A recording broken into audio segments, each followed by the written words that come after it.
हिंदू मुस्लिम तो बड़ा है, कोई भी कहीं भी जाकर जय श्री राम का नारा लगा देते हैं और फिर मार पिटाई जाती है। वो सब खत्म करें ना, सब जब पहले जैसे एक थे ऐसे रहे, कैसे सुधरे? नहीं मानने देश का कानून को तरीके से लाना पड़ेगा ना। कानून लाने का मतलब ये नहीं कि हमने 3 तलाक की वजह से हमने हस्बैंड को उसके अंदर डाल दिया।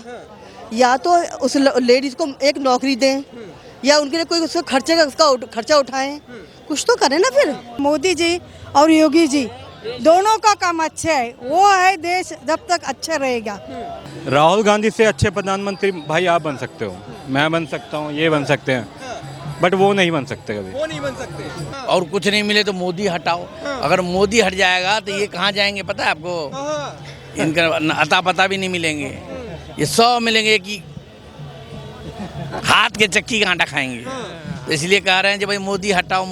मोदी हटाओ नहीं कहते हैं, ये कहते हैं हमको बसाओ। जो जेब खाली हो गया ना 15-20 साल में। राहुल गांधी की आवाज दबाई जा रही कह रहे हैं ना आप। राहुल गांधी के अंदर पहली तो बात आवाज है ही नहीं, दबाई जब जाएगी, ठीक है ना। उसके अंदर आवाज नहीं है इनके अंदर। इनका एक ही नारा है, मोदी हटाओ देश बचाओ। ये नहीं कह रहे कि मोदी हटाओ देश बचाओ, ये कह रहे हैं कि मोदी को हटाओ हमें बचाओ। देखिए मोदी जी जैसे भी पता नहीं कैसे हैं, पता नहीं है उनको समझ से बाहर है। वो क्यों दिल की बात करते हैं, मन की बात करते हैं, यही करते रहते हैं। समझ से बाहर क्यों है? इसलिए उन्होंने बस सिर्फ कहा है, करा कुछ नहीं है। कुछ नहीं करा। क्या किया बताइए, आप बता दीजिए मुझे कुछ किया हो तो। 9 साल पूरे होने वाले हैं, जनता कह रही है अच्छा काम कर रहे हैं मोदी जी, इतना विकास किया है। अच्छा। और जो इतने सारे रोजगार गायब कर दिए वो कौन देखेगा? जो नौजवान परेशान हैं, जो इतने बलात्कार हो रहे हैं, वो कौन देखेगा? वो भी तो उनकी जिम्मेदारी बनती है फिर। तो क्या लग रहा है जब से मोदी जी आए तब से यही सब काम हो रहा है? ये उससे पहले से भी होता है? इससे पहले से भी होता था लेकिन अब ज्यादा हो गया। अच्छा, मोदी जी की सरकार आने के बाद ज्यादा? जी। लेकिन महिलाएं तो कहती हैं हम सुरक्षित महसूस करते हैं इनकी मोदी जी की। कैसे हो जाते हैं फिर? कहाँ हो रहे हैं, कितने हो अभी एक हफ्ते पहले, पिछले हफ्ते बलात्कार दो 8 साल और 6 साल के बच्चे का बिहार के अंदर हुआ, तो वो कैसे हो जाते हैं फिर? उसके कोई कड़ा कानून नहीं बना सकते मोदी जी? इतने सक्षम है तो कुछ करें बच्चे, लड़कियों के लिए, बेटियों के लिए। अच्छा, कानून बन रहे हैं, इतने सारे कानून महिलाओं की सुरक्षा के लिए बन रहे हैं। जैसे आप ही की बात करूँ, 3 तलाक वाला जो कानून बना है, तो क्या उसका समर्थन करती हैं आप? क्या नहीं करती मैं। 3 तलाक जो किया है मोदी जी ने हटाया, वो गलत है एकदम। देखिए ना तो सही किया ना गलत किया उन्होंने ये तो कह दिया 3 तलाक अगर हो जाएगा तो उसके हस्बैंड को जेल के अंदर डाल देंगे। लेकिन फिर वो महिला का क्या होगा? उसको खर्चा उठाएंगे मोदी जी? बताइए, मोदी जी उठाएंगे खर्चा? उसकी फैमिली बर्बाद होगी, उसका कौन जिम्मेदार हो गया? उन्होंने तो भेज दिए, चलो ये अंदर चला गया। पहले जब 3 तलाक हो जाता था तब कौन खर्चा उठाता था? जब उसके कम से कम उसके पूरा खानदान तो होता था उसके साथ। अब जब उसके हस्बैंड को अंदर पहुंचा दोगे, जब महिला अपने हस्बैंड को अंदर पहुंचा देगी, तो मुझे ये बताइए उसकी फैमिली वाले उसके साथ देंगे उसका? अगर मैं आपको जेल के अंदर डलवा दूं, आपके घर वाले मेरा साथ देंगे? अच्छा ये बताइए, इतनी बहनों को परेशानी होती थी, उनको 3 तलाक दे दिया जाता था, तो क्या आपको मतलब ये है कि हटाना नहीं? अब तलाक नहीं हो रहे, अभी भी तो तलाक हो रहे हैं। अभी भी हो रहे हैं? अभी भी हो रहे हैं तलाक। तो लोग सुधर नहीं रहे, मतलब इसका कैसे सुधरे? नहीं मानने देश का कानून को तरीके से लाना पड़ेगा ना। कानून लाने का मतलब ये नहीं कि हमने 3 तलाक की वजह से हमने हस्बैंड को उसके अंदर डाल दिया। या तो उस लेडीज को एक नौकरी दें या उनके लिए कोई उसका खर्चा उठाएं, कुछ तो करें ना फिर। अच्छा, पहले जो हो रहा था 3 तलाक दे दिया जाता था, पहले कहाँ नौकरी मिलती थी महिलाओं को? अब कम से कम सम्मान है, उसे एक उम्मीद तो है कि मैं कानून के सहारे से लड़ लूंगी या कानून के सहारे से। अच्छा बताइए क्या लड़ना है, क्या फायदा मिला है हमें? अच्छा, कोई फायदा नहीं? कुछ भी फायदा नहीं मिला। तो लग रहा है मोदी जी से आपको कोई फायदा नहीं? मैं मोदी जी की बात नहीं कर रही, मैं कानून की बात कर रही हूँ। कानून की बात कर रहे हैं ना आप? सरकार, मोदी सरकार ही लाई ना, मतलब कि ये कानून आया तो इसका मतलब मोदी सरकार। और सरकार लाती तो उसको भी यही बोला जाता है हमारे तो। हम तो अगर कांग्रेस होती या आप पार्टी होती, कोई भी सरकार होती, हम तब भी यही बोलते। ऐसा तो नहीं है कि सरकार ने आपके मजहब में एंट्री कर ली हो, मजहब की बात आ गई? नो कमेंट्स, मैं मजहब के ऊपर कोई बात नहीं कर सकती। अच्छा ये बताइए, लगातार बात हो रही है हिंदू मुस्लिम को लेकर कि हिंदू मुस्लिम बढ़ गया है, आपको क्या लगता है? आप किस तरीके से देखते हैं? हाँ, हिंदू मुस्लिम तो बड़ा है, कोई भी कहीं भी जाकर जय श्री राम का नारा लगा देते हैं और फिर मार पिटाई जाती है। वो सब खत्म करें ना, सब जब पहले जैसे एक थे ऐसे रहे। क्या एक ही तरफ हो रहा है या दोनों तरफ हो रहा है?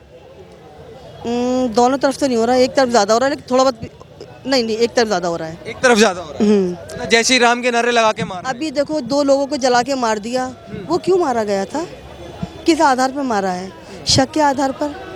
जब वो लोग सबूत नहीं मिले कुछ भी, तो फिर जिन लोगों ने पहले इतनी घटना हुई, श्रद्धा मर्डर केस आपने देखा होगा और तमाम ऐसी घटनाएं हैं, क्या आप उस पर नजर रखती हैं क्या, वो जो हो रहा है? रखती हूँ। उन्नाव केस भी तो हुआ था, आपने उस पर नजर रखी थी।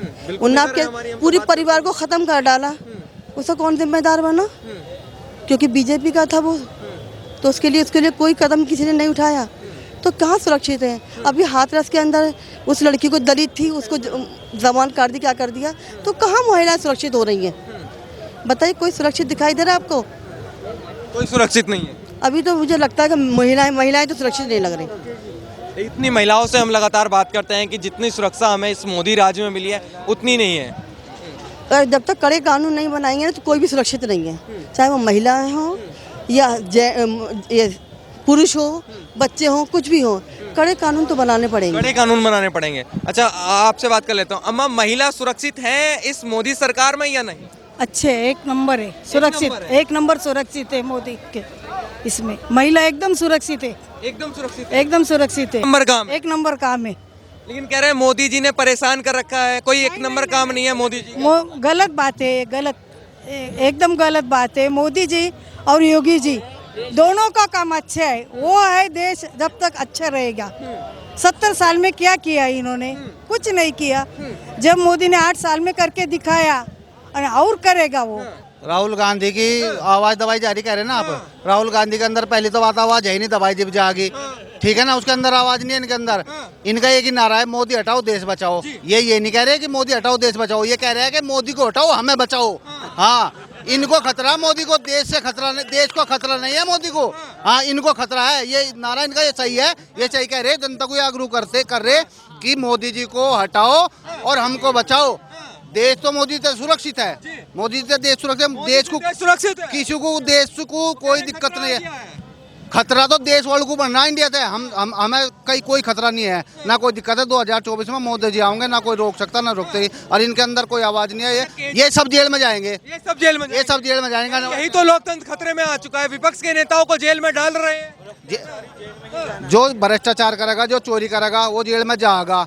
और ये सारे चोर हैं, इन्होंने 70 साल तक देश की चोरी करी, अब इनके वे सारे पन्ने खुलेंगे, ये एक करके सब जेल में जाएंगे। 2024-25 लोग सारे भीतर जा लेंगे, कोई नहीं मिलने का। सब चोर हैं, सब चोर है, ईमानदार है। केजरीवाल पर अपनी खांसी तो ठीक नहीं हुई, वो सारा दिन तो खांसता रहा, उसमें वो चोर उससे बड़ा कौन है? स्विमिंग पूल बनवा लिया अपने घर में, सारी दिल्ली को तो दारू में लगा दिया, अपने घर में स्विमिंग पूल बनवा लिया। वहाँ नारा नंगा हो गए, वो जनता वहाँ दारू पी गए, टक्कर मार रही उसमें दीवार में, है, घर बर्बाद कर दिया उसने। हाँ, वो चोर ये हैं, एक तो चलेगा, यूं भी चला जाएगा। दिल्ली में पोस्टर लगाएंगे कि मोदी हटाओ देश बचाओ। पोस्टर केजरीवाल के, इनके सबके लगेंगे, इनके लोग जाते जाते थूकेंगे इनके ऊपर, देख लेना आने वाले टाइम में। केजरीवाल के ऊपर जो इन्हें जनता काल कर रखा, दिल्ली में बाहर की औरत तो ही डरती है भाई साहब। दिल्ली में के अंदर इतना क्राइम है, कह दो को दिल्ली के अंदर कितना क्राइम है, सब दिल्ली के अंदर सबसे ज्यादा क्राइम है इस टाइम। भगत सिंह के तो ये पेशाब के बराबर भी नहीं है, ठीक है ना। भगत सिंह की ओट करेंगे ये भगत सिंह बन जाएंगे। हमारे पे नहीं बने, हम देशभक्त, हमारे पे भगत सिंह बनने के लिए तो बलिदान बहुत कुछ करना है। अपने घर में नंगे हो गए, स्विमिंग पूल में नहीं ना भगत सिंह, ठीक है ना। उनने देश के लिए जान दी, ठीक है ना, बलिदान दिया उनने देश के लिए। ये कौन सा इसे कह दे, चल दो घंटे यहाँ केजरीवाल को यहाँ खड़ा करवा दे सड़क पर, मैं उसे भगत सिंह मान जम्मा। 2 घंटे उसे बस में घुमा दे, लोग खड़े होकर मर के जा रहे, उसे 2 घंटे करवा दे, यहाँ बस में घुमा दे, 2 घंटे में मान जम्मा। भगत सिंह है वो, बंगन का भगत सिंह है वो। तो कह रहे दिल्ली के दिल में केजरीवाल बसते हैं। दिल्ली के दिल में तो दिल्ली बस है, केजरीवाल ना बसता कहीं भी। केजरीवाल तो यहाँ बस है, इसमें जूतू आने वाले टाइम में जूत लगेंगे इनका। हाँ, केजरीवाल का भी, इसका भी। हाँ, क्यों लगेंगे भाई? जो अपने गुरु का नहीं हो सका और किसका होगा? राहुल गांधी को लगता है कि वो प्रधानमंत्री बनेंगे, उनके समर्थक कहते हैं, लेकिन कोर्ट लगातार उनको आईना दिखा रहा है कि आप हरकतें अभी प्रधानमंत्री वाली नहीं कर रहे हैं। राहुल गांधी से अच्छे प्रधानमंत्री भाई आप बन सकते हो, मैं बन सकता हूँ, ये बन सकते हैं, बट वो नहीं बन सकते कभी। वो नहीं बन सकते, क्यों नहीं बन सकते? प्रधानमंत्री एक जो पोस्ट है इंडिया में, उसके लिए एक काबिलियत होनी चाहिए। ऐसा व्यक्ति जो समाज को समझ सके, समाज के साथ चल सके, समाज को बढ़ा सके। ऐसा व्यक्ति नहीं जिसे यही ना पता हो समाज में क्या चल रहा है। राहुल गांधी की एजुकेशन बाहर से हुई है, इंडिया के बाहर से, और वो यहाँ पे इंडिया में भी कम रहते हैं। इस वजह से उन्हें इंडिया का जो लोकल यूथ है ना, जो यहाँ खड़ा है, मैं खड़ा हूँ, भाई खड़े हैं, इनकी बातें जो यहाँ घूम रहे हैं, दिन भर मेहनत कर रहे हैं, ये वो सोच ही नहीं सकते। जब वो ये सब सोच नहीं सकते तो इनका भला कैसे करेंगे? इसलिए लगातार बात तो राहुल गांधी लोकतंत्र की करते हैं, विदेश में जाते हैं कि लोकतंत्र खतरे में आ चुका है भारत में, तो आपको क्या लगता है लोकतंत्र खतरे में है क्या? अगर खतरे में होता तो इतने सारे लोग साथ बैठ के बात कर रहे होते। लोकतंत्र क्या है? लोगों का तंत्र है ना। सारे लोग यहाँ घूम रहे हैं, ये एक लोकतंत्र की निशानी है ना। ऐसा तो नहीं है कि सिर्फ एक ही कम्युनिटी को राइट है कि बाहर निकलो घूमो और सबको बंद है। यहाँ ये मंदिर है, आगे गुरुद्वारा है, उसके आगे चर्च भी है, मस्जिद भी है। अभी मैंने मस्जिद में अजान भी सुनी, दोनों मंदिरों में लाइटें भी देखी, गुरुद्वारे में भी पूजा हो रही है और चर्च भी है। ऐसा आपको हर जगह नहीं मिलेगा। वो कह रहे हैं कि न्यायपालिका दबाव में इस समय काम कर रही है, मोदी जी के दबाव में। कांग्रेस वाले लगातार ये बात कर रहे हैं, इसीलिए वो सजा सुनवा रहे हैं राहुल गांधी को, जजों को बदला जा रहा है। देखो, न्यायपालिका कई बार दबाव में काम कर सकती है, ठीक है, लेकिन ऐसे कई मुद्दे हैं जिसमें जो हमारा बहुसंख्यक समाज है उसे लगता है कि न्यायपालिका सही काम नहीं कर रही है। उसके न्यायपालिका का भी आजकल बहुत मजाक उड़ रहा है सोशल मीडिया पे उनके डिसीजंस की वजह से, ठीक है।